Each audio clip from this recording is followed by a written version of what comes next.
Hi, everyone.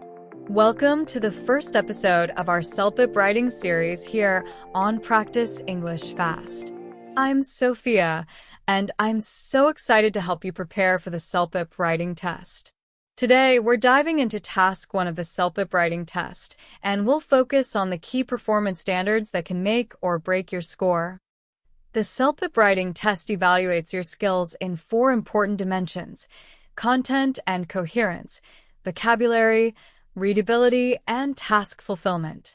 Let's break them down one by one so you know exactly what examiners are looking for. First up, content and coherence. Here, it's all about the ideas you share. Are your ideas organized, well-developed, and supported by examples? Remember, quality matters just as much as quantity. Next, we have vocabulary. Your word choice can set you apart. Can you use a wide range of words and phrases naturally? And most importantly, are your words precise and accurate? Don't worry, we'll cover strategies to boost your vocabulary. Now, let's talk about readability. Is your response easy to follow? Examiners will check your paragraph structure, connectors, grammar, and even punctuation. It's like telling a story, clear and smooth. And lastly, task fulfillment. Did you follow the instructions? Is your tone appropriate for the context? And yes, the word count matters. It's all about being relevant, complete, and to the point. In this episode, I'll guide you step by step through Task 1, helping you understand each dimension with examples and tips. So, grab your notebook and let's get started.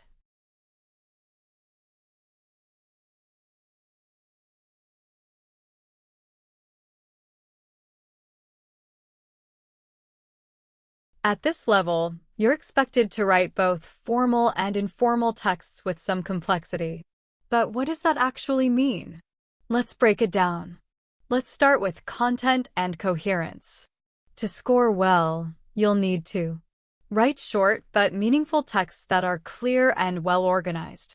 Support your key ideas with relevant facts, detailed descriptions, or even quotations.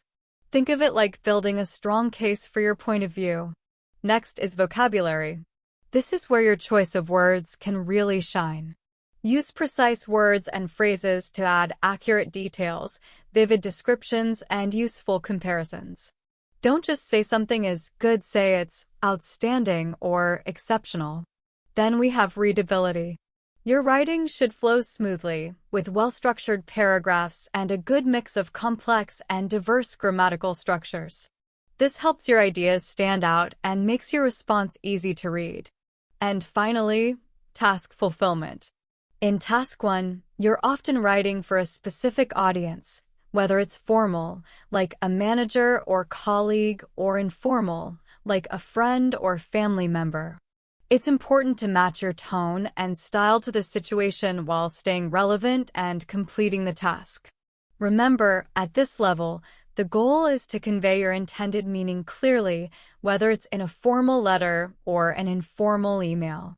So, keep your audience and the purpose of your writing in mind at all times. Now that we know what the CELPIP examiners are looking for, let's move on to a step-by-step guide for tackling Task 1 effectively. Stay tuned.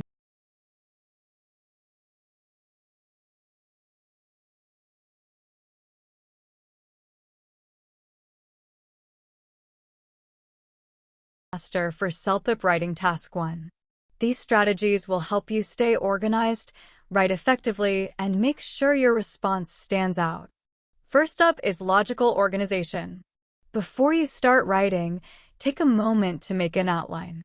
Start your email with a clear purpose statement, and don't forget to end with a strong concluding statement. Completing each part of the task in the correct order will help your writing flow smoothly. Next, focus on solid support. Spend a few minutes brainstorming before you start. For every main idea, include at least one specific detail. And here's a pro tip: mention real places, people, or situations to make your writing more vivid and engaging. Vocabulary is another big one. Use descriptive, precise, and natural language to impress the examiner. But be careful. Avoid repeating the exact words from the question. Instead, paraphrase and show off your range of vocabulary. Now let's talk about accurate grammar and clear formatting. Use a mix of sentence types and grammatical structures to make your writing more dynamic. Always start a new paragraph for each main idea and connect your ideas with smooth transitions. Don't forget proper capitalization and punctuation. To craft a thorough response, read the question carefully and follow the instructions exactly. Make sure you address every part of the task, writing at least one sentence for each requirement, though most will need more. And then there's tone. Think about who you're writing to and why. Use an appropriate greeting and sign off. For formal emails, stay professional, and for informal ones, keep it friendly, but always avoid rudeness or casual slang. Finally, don't forget to proofread. Use the last 3 to 4 minutes to review your response. Check for any mistakes in spelling, grammar, or punctuation. Focus on the types of errors you tend to make most often. These skills and strategies are your blueprint for success on Task 1. Practice them regularly, and they'll become second nature. Now, let's see how to put these tips into action.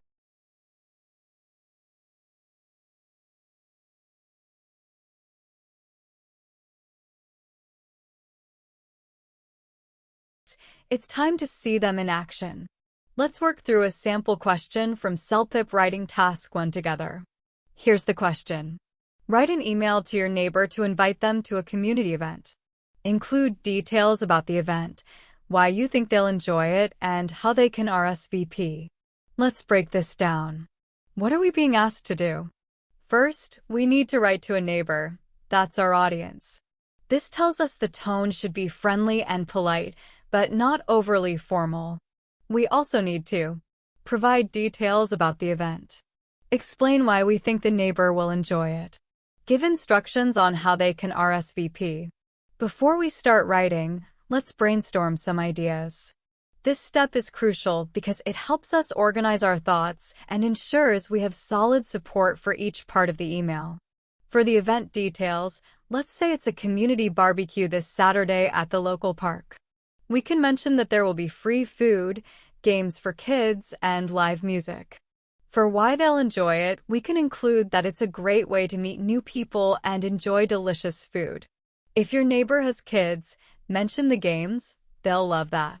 And for the RSVP instructions, we can ask them to email us by Friday or simply stop by during the event. Here's our starting point. We've got all the key details we need to write a well-organized, engaging email. Next, we'll outline our response and start writing the first draft. Let's go.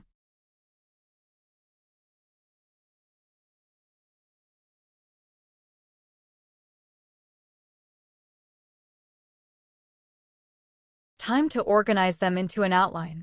Creating an outline is like building the framework of your email. It keeps everything clear and logical. Our email will have 6 main parts. Greeting, purpose statement, event details, why they'll enjoy it, RSVP instructions, closing and sign off. Let's map out what we'll include in each section. Greeting. Start with a friendly, "Hi, neighbor's name," to set the tone. Purpose statement. Clearly state why we're writing. I'm inviting you to a community barbecue this Saturday. Event details. Include when and where the barbecue is happening, and a quick mention of the highlights like food, games, and music. Why they'll enjoy it. Add personal touches. Mention meeting new people or family-friendly activities. RSVP instructions. Be clear about how and when they should respond. Closing and sign off.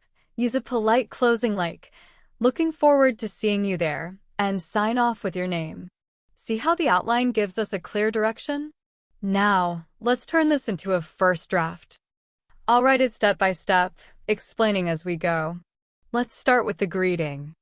Hi, neighbor's name. Next, the purpose statement. I'm writing to invite you to a fun community barbecue happening this Saturday. Now, let's add the event details. The barbecue will take place at our local park from 1 p.m. to 4 p.m. There will be free food, live music, and games for kids. It's going to be a great time. Next, we'll explain why they'll enjoy it. I think you'll really enjoy this event because it's a wonderful opportunity to meet new people, relax, and enjoy some great food. If you have kids, they'll love the games we've planned. For RSVP instructions, let's keep it simple and clear. Please let me know by Friday if you can make it. You can email me at your email address or just stop by on the day of the event. Finally, we close with a warm sign-off. Looking forward to seeing you there. Best regards. Your name. And here's our first draft. It's organized, friendly, and includes all the key information. But we're not done yet. Proofreading comes next. In the final step, I'll show you how to polish your writing for clarity and accuracy.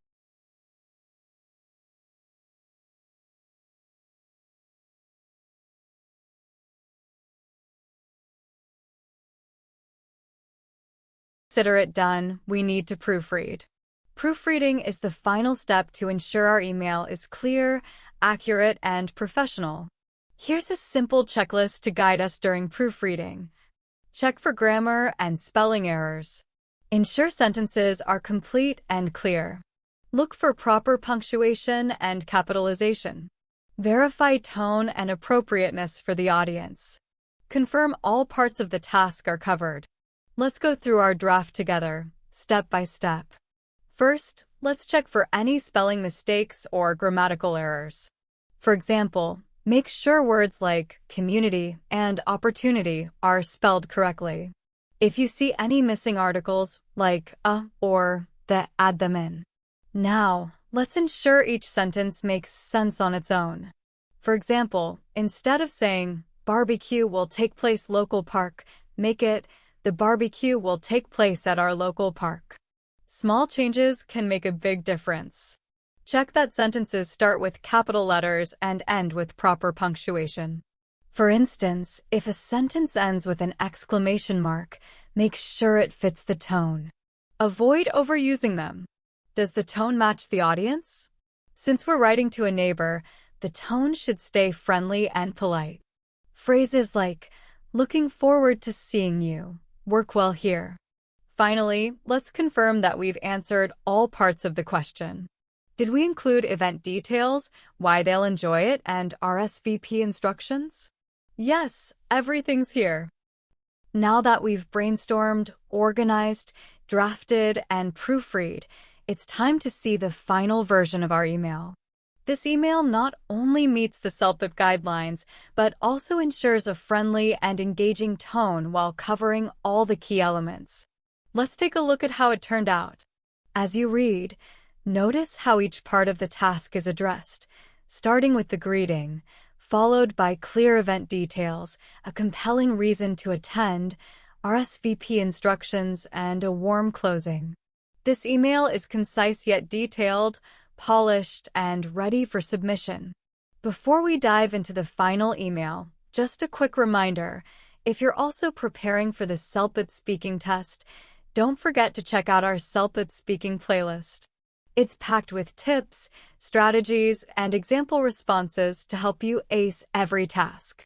Click the I button above or find the link in the description below to